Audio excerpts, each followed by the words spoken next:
Welcome to another Bendigo Writers Festival Backstory, presented by Bendigo Venues and Events every Wednesday at 6 p.m. This week's backstory is Unfinished Business, based on the book of that name, with Derryn Hinch talking to Rosemary Sorensen about his life as a senator. Let's launch straight into the discussion today. Let's not muck around. You're a man with lots of experience at these sorts of things. So I'm going to ask you first up, 15 books and counting, which is it's pretty amazing. I was surprised to see that it was that was so many, but there's everything from novels to cookbooks, but probably the thing you've written about most, the most words you've written, is probably about politics. And this book reads as though you did enjoy your time as a senator. Is that right? Did you enjoy it? I loved it. I loved it. To be honest, we all thought I'd be re-elected. When I wasn't, when the tribe had spoken and voted me out, it hurt. I've actually never, this isn't even in the book, but a bit of me died that day. It really did. I love being in Canberra. It was an amazing honour. There've only been about 700 senators in Australia's history, and that's about the same amount of people who have worn the baggy green cap to play for Australia at cricket. So, and it is an honour, and it's a huge responsibility. I also learned that they do work harder. All my years as a journalist bagging politicians, they do work harder than you think. They are easy targets. The public servants, especially in the secretariats, they work like dogs. And I was head of a couple of committees, the investigation of transvaginal mesh. We had public hearings there. I was the chairman of the National Redress Committee, and we had public hearings there. But the staff behind the scenes who feed you information, and I know that they've been, as chair, I know that some people get the reports written and tabled, and the politicians don't even bother to read them. I took passionate involvement. I even put out my old editing skills and rewrote some of the reports because they went out in my name. But look, it was a huge honour, and I'm going to try and do it again. In 2021, next year or the year after, there'll be a federal election. It'll be very hard to get back in, I know that. But somebody said, "Oh, Hinchy, you're too old." And I said, "Well, hang on. I'm younger than Joe Biden, and by 2022, he could be president, and I could be back in the Senate, And the Justice Party is still going strong. We had 3 members elected to the Victorian State Upper House. One went rogue, and I had to sack her. But 2 are still there and doing a good job. It's Tanya Maxwell and Stuart Grimley. So I'm still involved in politics very heavily, and I'm still doing television. I'm astonished to hear that, although not really, having now read this book and seen your energy. But let me just ask you about something you mentioned a couple of times, and now that I know that you're going to give it another go, this is relevant. That moment when people accused you of bullying, and you actually finish on that note, you really were upset and offended by the idea of being called a bully. This is the Pauline Hanson on Sunrise, Pauline Hanson and me. Now, it was the perfect storm. Normally, Pauline would be in Ipswich, and I'd be at a studio in Melbourne, and Koshy or Sam would be in Sydney on Sunrise. On this occasion, I happen to be in Sydney, and I'm perched up on the little news desk where I thought I'd normally broadcast from, and they suddenly said, "Oh, Derryn, we want you in the studio with Koshy." And as I walked down, there was no setup, so I walked down the stairs, I suddenly saw one of Pauline Hanson's advisors, and she walked into the studio, and I actually said to her, oh, Pauline, we've never been on the same desk before in our lives. And it was the perfect storm because it was just the Monday after the Christchurch massacre. Fraser Anning, her underlings had behaved abominably in my view, and being anti-Muslim and all that. And when we sit down, and I'll grant now, it looked bad. There's 2 men in suits, poised on one side of the table, and Pauline, a woman, on the other side. And she plays the hurt person fairly well. But she's a leader of a party, male or female. She's a leader of one nation. And she wouldn't answer the question, would she censor Fraser Anning, as I planned to do when we got back to Canberra? But it looked bad, and I got accused of bullying, which I've never been accused of in my life. You know, I've been as much of a feminist as a male can be. I mean, I grew up interviewing Gloria Steinem when I was working for Fairfax overseas, and I was in my 20s.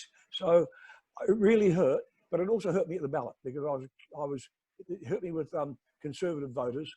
But that wasn't the thing, I don't believe, that lost me my job. I think what lost me my job was I became the final vote on Medivac. And Conservatives, I lost a lot of Liberal votes, about 100,000 Liberal votes I lost, because Conservatives, that sounds cruel, but well, they don't like refugees. And because it was my vote that got Medivac through, and it didn't matter about the nuances, the fact that I only wanted to get kids off Nauru, and the Karen Phelps bill was amended mightily by the Labor Party, which I also voted for. But what I should have done in retrospect, I shouldn't have said the Derryn and Karen show, clever line, but stupid, number one. But number two, in retrospect and hindsight, which is always wonderful, I should have said, I'm one vote, I'm one person. If you think Medivac is wrong, there's an election coming up in about 5 or 6 months, vote the government out. I should have left it to the government to do it rather than for me. And so it was a lesson learned, but a lesson learned too late. Yeah, that thing about the Karen Phelps, and then you say in the book that you got labelled greenie lefty, which, you know, you chuckle at really. But Derryn, if you're going again, how do the labels have become more powerful than even the words? So why do you think, and I know you say you're not a reflective person, you don't, which you are obviously, but you make a joke about not being reflective. What is it about labels? What can we do about the labelling? How can we break into that? I honestly don't know, because it is true. Somebody said, "Oh, Hinch has gone from mean to green. That's why I lost." Well, I'm not a greenie by any means. I mean, I'm very conservative on issues like law and order and bail not jail not bail. But once that tag got there, and as I said, having been pictured with Karen Phelps, that was the tag. And Conservatives said, "Oh, you betrayed us," and they felt their way. I mean, and then also I was number 2 on the Labor how to vote card and number 6 on the Liberal how to vote card, and that sort of, I think, made it stick even more. The fact that I voted with the government more than 60% of the time, and often when the way you vote, they don't see the way that you've voted for amendments which have improved legislation, and also they don't understand. Even though I stood at the Justice Party as a law and order candidate, law and order successfully so, you've got to vote on everything. You've got to vote on education. You've got to vote on whatever. And sometimes I did support the Greens, like on medical cannabis, I supported them. And sometimes I didn't get the support from the Greens or Labor. I put a motion in there to try and get, which the nurses loved, I try to get a ratio in aged care, nurse and staff and carer ratios in aged care, which will happen. It's happening in Victoria at a state level to some degree. But Labor and the Greens voted against me on it. And there are times when you feel very isolated.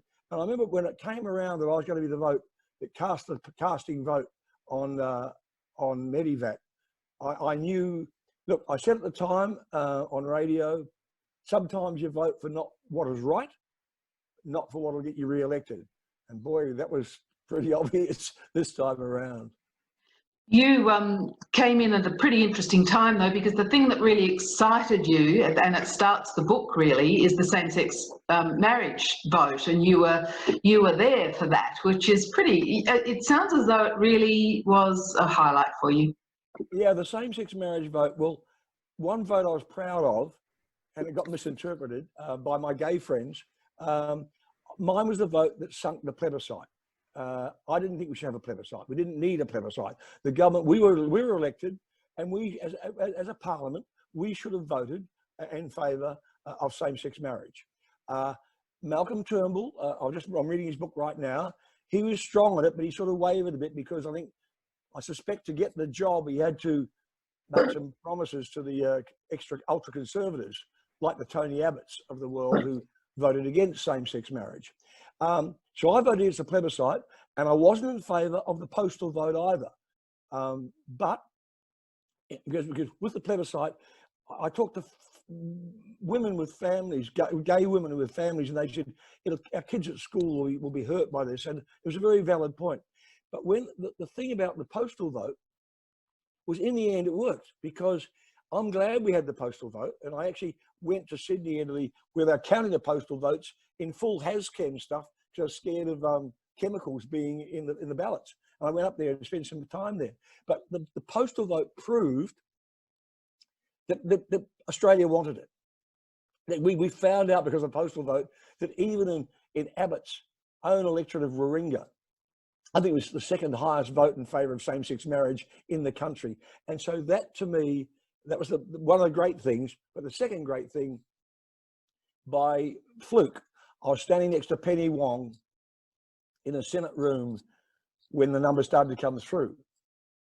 And when they said that the 7 million in favour, I knew they'd won, because you did quick sums in your head. But Penny didn't do it that quickly. And she's standing there, and when it was finally announced, and she started to cry, and she's a fairly cool and in-control person usually, I glanced down, and there was a rainbow flag on the table next to me. I just picked it up and draped it around her neck. And it was a great moment for Australia, because, and in the Senate speeches, I'd quoted my brother, who lives in New Zealand. And in New Zealand, he sent me a note saying, you know, the government voted, the Parliament voted for same-sex marriage here 4 years ago. And the sun came up next morning, and my life didn't change a bit.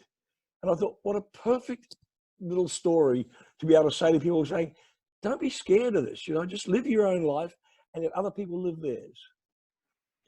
Yeah, let's go to something else that happened while you were in Parliament. You got to travel overseas as an official person, and you've Yes. done a lot of travel in your life. I mean, you headed off as a kid from New Zealand to here, and then you went off overseas and worked in America. But you went to places like Tibet. Was it different traveling as an official person? Having a green passport does wonders. You avoid every queue that's ever there.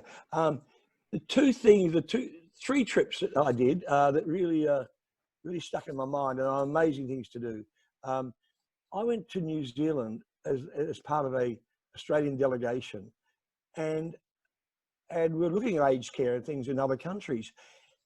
And I walk into the Parliament in New Zealand, having been born there, having lived there as a teenager, and going back to be met by the Speaker of the New Zealand Parliament as an official senator and member of government of a parliamentary party. Number two, I went to India, not to Tibet, we couldn't get in, but in India, I went to the hometown of the Dalai Lama and met him in India. And ironically, it was the fourth time I'd met him, believe it or not. And that was fantastic to be there as part of that delegation and talk to Tibetans in exile, and the way the Chinese have destroyed their country was awful, but fascinating to get that first-hand experience. But the other one, and I requested this one, and the government agreed for me to go, was to go to Villers-Bretonneux for Anzac Day one year, and it was a dawn service in France. And I'd always heard these stories about how the French love the Aussies, love the diggers, etc. And I thought it had been over-egged a little bit. It was a long time ago. It was extraordinary. I wore my dad's medals. It was just incredible to be there. The love for Australians, and the signs in the local schools saying, we love Australia, Viva Australia, and a field in front of a school full of poppies and blue cornflowers, which is their equivalent for us. And the weirdest thing was, it was pouring with rain this day at the ceremony, the dawn service. And over the years, Tony Abbott and I were not great friends, one could say. I mean, I was one of the first people to call him the Mad Monk when I was on radio. On this day, somebody took a photograph, I think it was the AAP, took a photo of us in the rain with Tony Abbott trying to put a plastic raincoat on me to keep me dry. And it was so funny, because I do mention this in my book. one of my most memorable mentions or contretemps with Tony Abbott was I'd gone on Sky, where I was regular with Paul Murray, and I'd said on good information that people in the Abbott camp in Canberra were feeding information detrimental to Malcolm Turnbull to the Labor Party. And I stand by that now. Anyway, I get a phone call next day and on my message bank, and it says, Derryn, Tony Abbott here. I want you to tell me the source of what you said on Sky last night, or shut the fuck up. And that was the only message I got from the former Prime Minister. Obviously, I didn't tell him the source and never would, but I stand by the story, you know. But I mean, the personal bitterness between Turnbull and Abbott was one of the great battles over decades, and in the end, the Abbott forces did manage to force Turnbull out, but the man they wanted to get up, Dutton, didn't get there. The thing about you is that you remain independent, even though you've got a Justice Party. You're able to say stuff like that without having the sort of the voice in your ear saying, this is what you're supposed to be saying, Derryn. Is that true? Yes, that is true. I mean, you see the daily talking points that are given to all the members of the government, and by mistake sometimes I've emailed them to the media, and you hear the same line used again and again, you know. And on the other side, the Labor is equally as guilty. That's why I used to say I could never be a member of the Labor Party or the Liberal Party.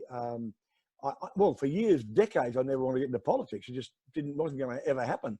But I've tried to have an independent point of view. I mean, sometimes I've said I'm wrong, and I did, and I've changed my view in Canberra. I've been convinced that your attitude was wrong, your position was wrong. I mean, even on same-sex marriage, years ago, I was opposed to same-sex marriage.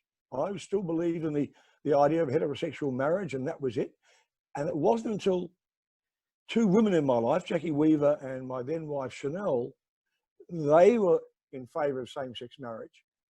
And and this is not only that issue, any issue, when you realise that the argument you're putting forward is so hollow that there's no argument at all, you better change your view. You better think it through and say, hey, I'm wrong.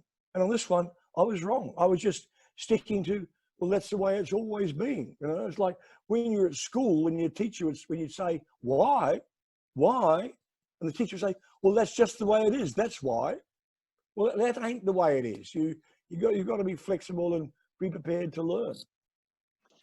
The same, I chuckled at in your book when you talk about not having time to read because you read too much, and also you read too much like a sub-editor, so you tend to read in a different way and not get as much pleasure as you might. But the book that you read mostly during your Senate time was, let me get this title right, Derryn, There Being No Objection, an Australian Senate Miscellany. Yeah.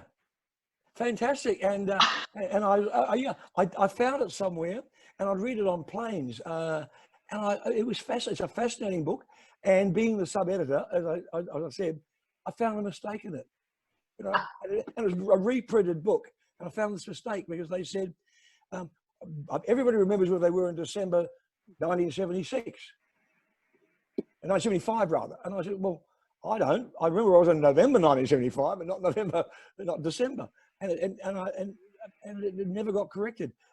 Funnily enough, just the other day, being a pedant and being an ex-editor, I'm reading Malcolm's book, The Bigger Picture.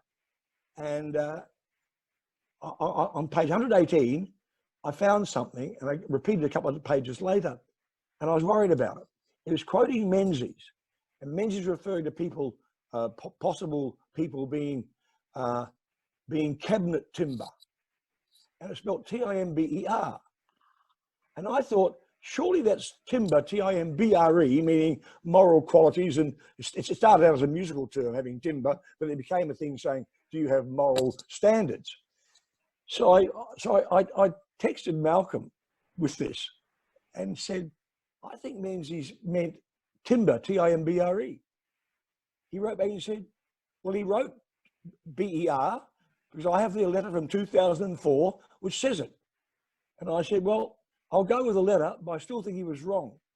And Malcolm said, so do I, and we're both pedants. Which is always good too. I mean, I think these discussions are very much worth having. I know you're a bit of a Twitter fan. Do you find do you edit Twitter? Does it annoy you when people get, you know, so sloppy on Twitter? You've got to be very tolerant on Twitter. I hate some aspects of it. I find the anonymous trolls are dreadful, especially the way they treat women journalists. Some of the things they say about women journalists, like when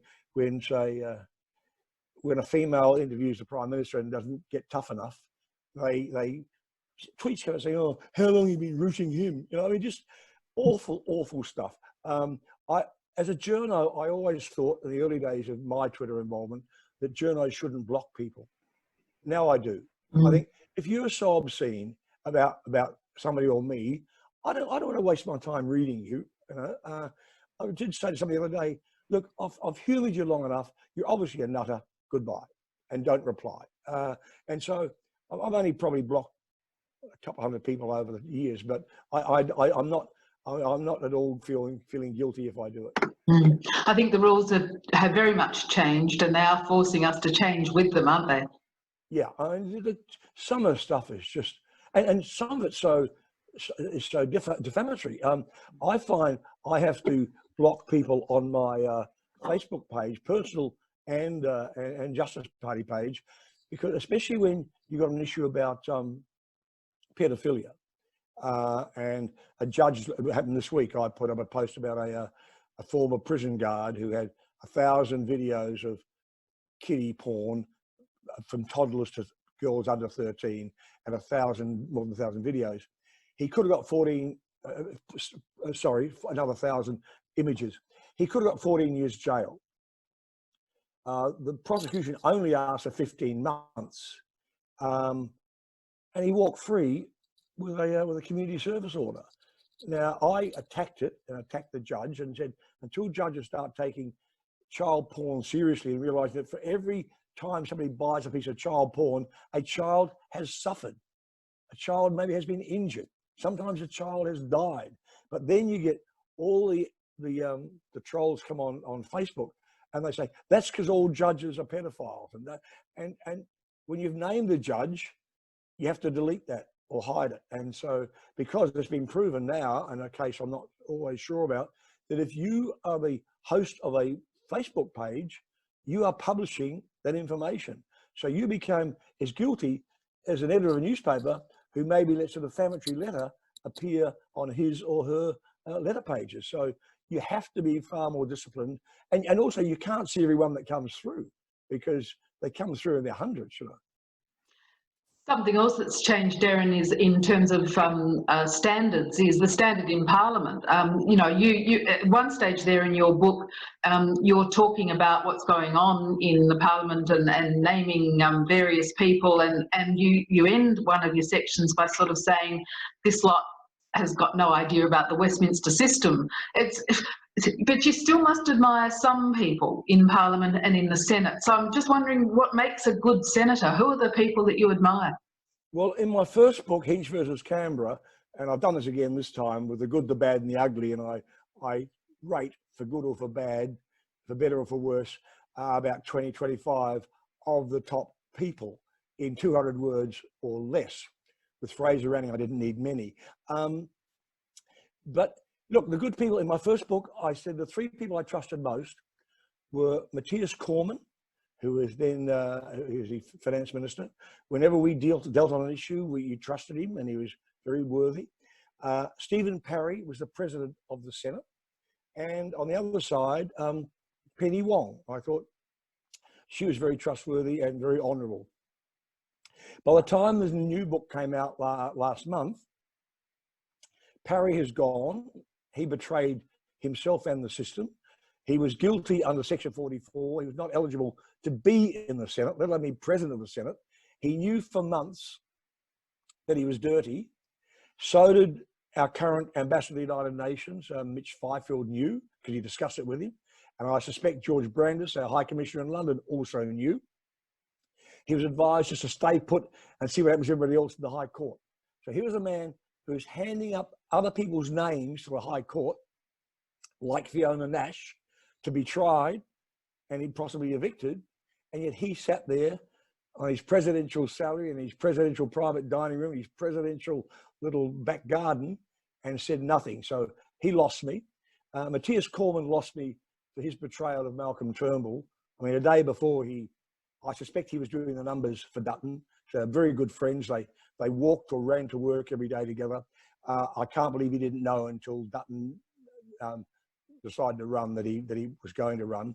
And here he turns up a day before the betrayal and appears in public with Turnbull and Morrison saying, this is my man, I'm loyal to the Prime Minister. So he lost me, which really surprised me because I really trusted Matthias. And number three, the one who's still standing, is Penny Wong. She would make a great Prime Minister, but unfortunately, Australia is not ready to elect an Asian lesbian senator as Prime Minister if she moved houses, which is a pity, but I mean, that's the way the world, that's the way the cookie crumbles. At one stage, you write that you felt like a fraud because you weren't working hard enough, but as though because the time, and you really did, you belted around North and Victoria. You went out and talked to a lot of people. You're actually very proud of something Michael Rowland said, which was that you judged the mood of people. You didn't judge the mood of people before the election. No, I did not. No, and I don't think anybody else did either. Maybe ScoMo did because he said he believed in miracles.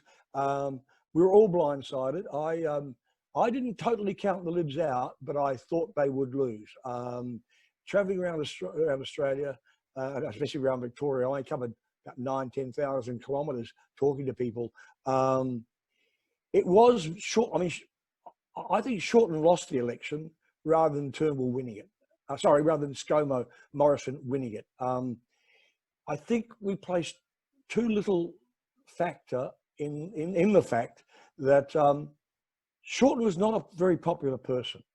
I remember on Sky, before I got into politics, I remember once saying that, and it was a quote from about Ed Miliband, the British leader at one stage, which I transferred to Shorten, and it said, very cruel, but it said, how can you trust what a man says when his own face doesn't believe him? Now, that was number one. Number two, the Labor went too heavily on stuff that hurt many ordinary people. I mean, the talking about negative gearing, talking about the franking system. There are little old men and ladies who own, maybe got $7,000 they got every year from their franking credits. That paid for their holiday.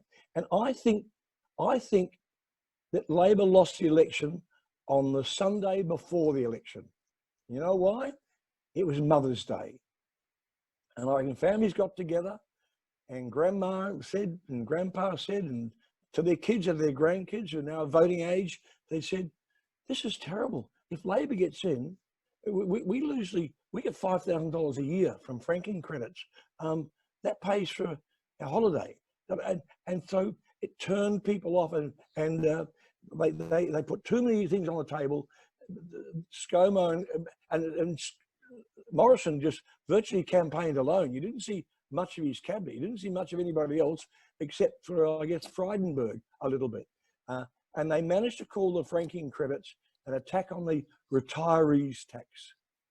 And that hurt. That hurt Labor. But then Labor had done the same thing the previous election about Mediscare. So, they've all been guilty of dirty tricks in all of this.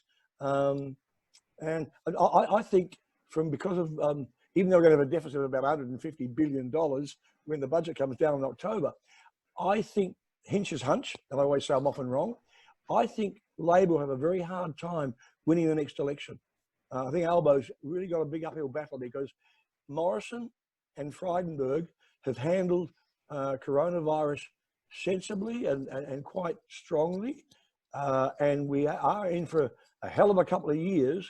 But I think by the time late 2021 or early 22 comes around, I think that Morrison will have obliterated his bushfire stuff up, and I think he'll get re-elected.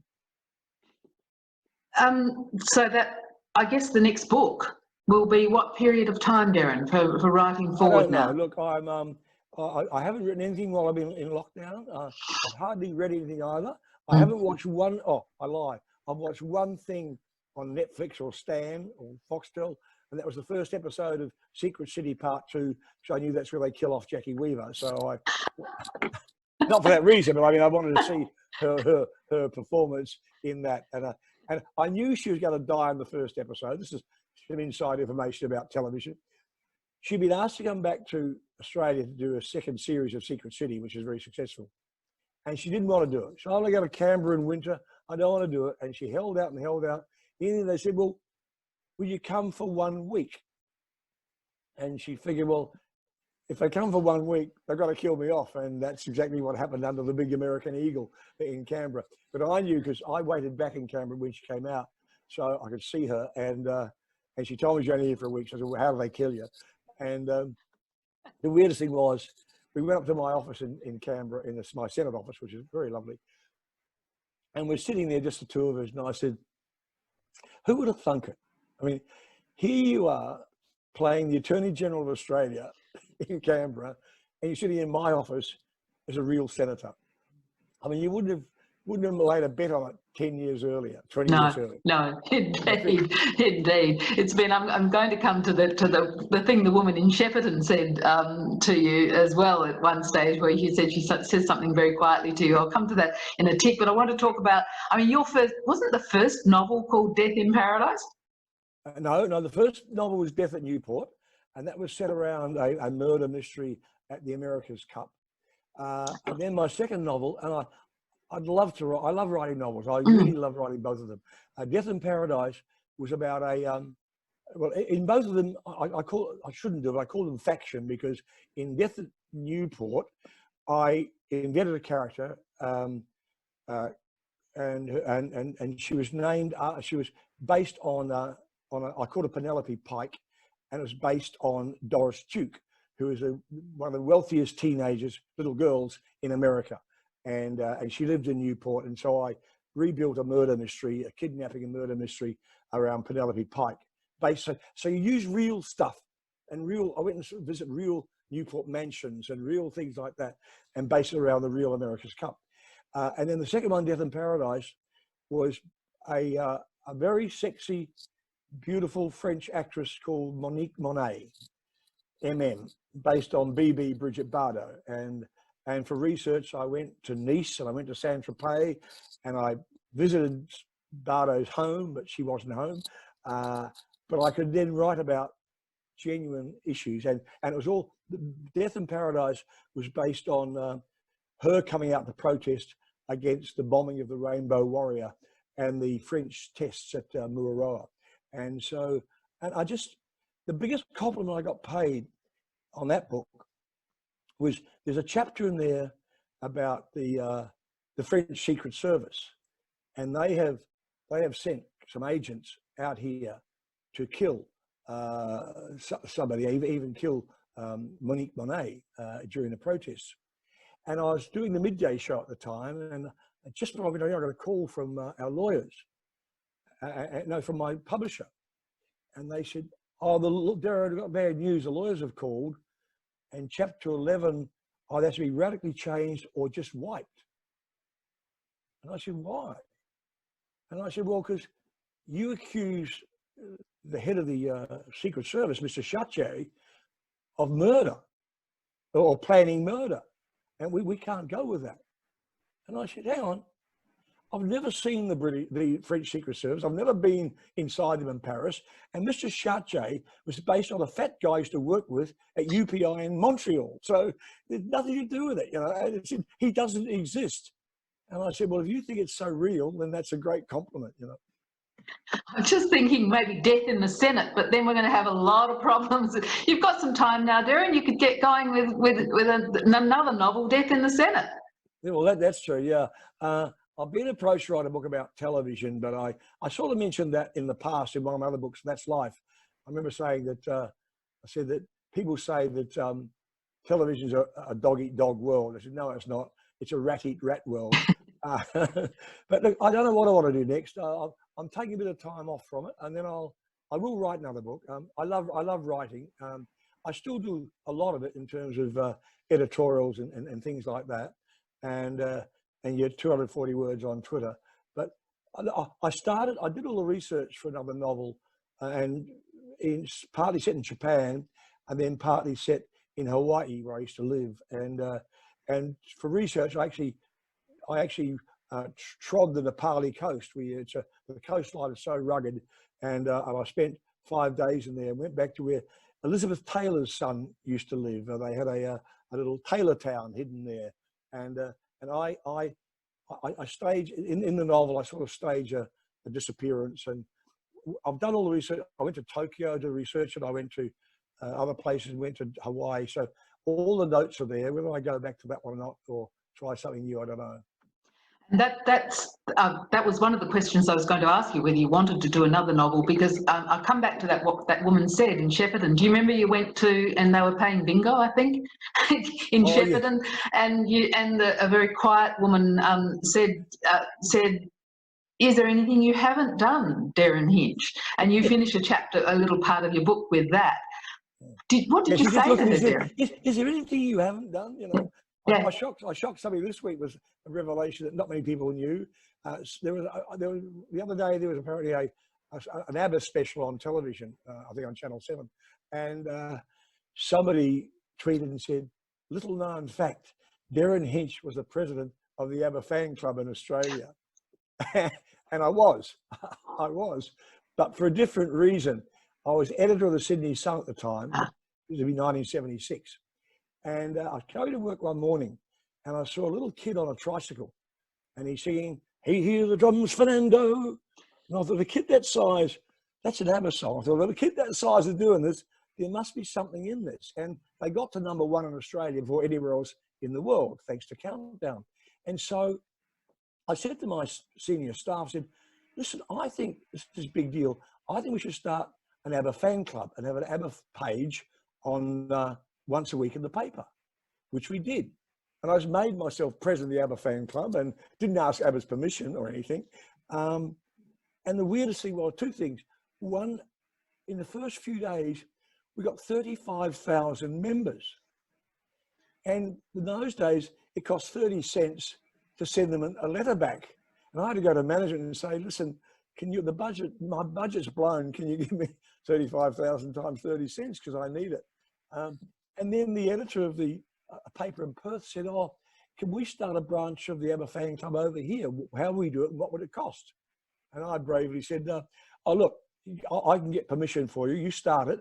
Just cost you $200 a week," which came off our stamp bill. So, and he went for it.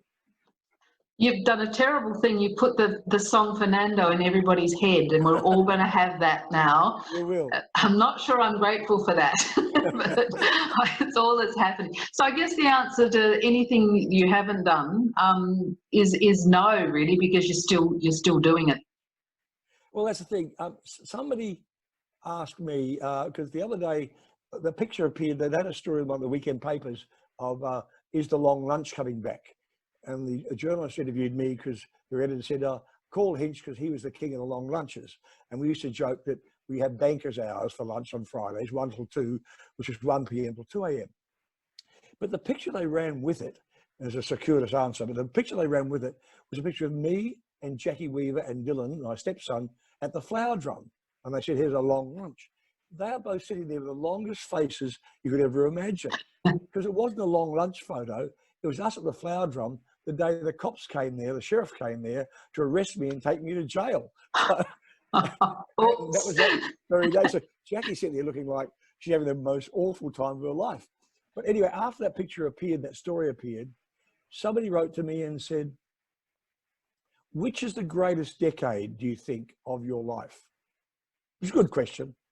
And I said, without even thinking, I said, "The current one, because I'm still here." And indeed, you're still here and planning to get back in Parliament, which is where we started this conversation. That's ringing in my head along with Fernando.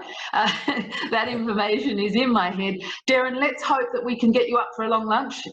We were taking you to Sutton Grange, which is a beautiful place. So let's hope we can do that down the track a little bit. And in the meanwhile... I'm sorry we're doing it like this, because I was looking so forward to coming up there for it. It will be fantastic. And I spent over the 2 campaigns, we did a lot of time in places like Bendigo and Ballarat, and we went everywhere. You know, we had the Justice bus, so we went everywhere in it, and I loved it.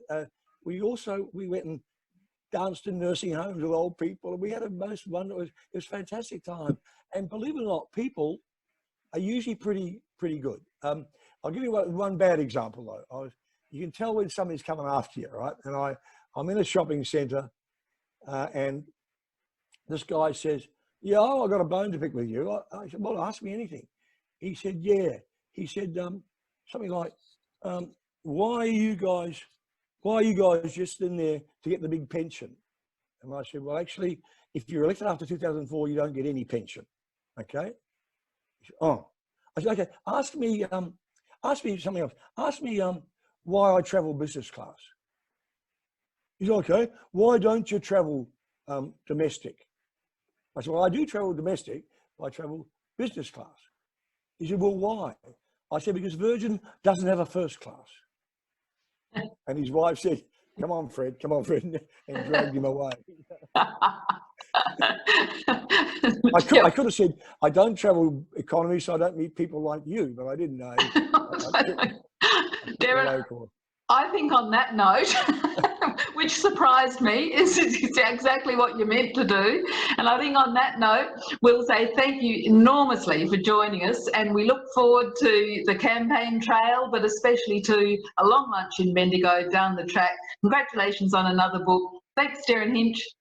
And thank you, and give your dog my regards. I'm going to have to do that. Oops. Okay. Thanks. Bye. Bye-bye.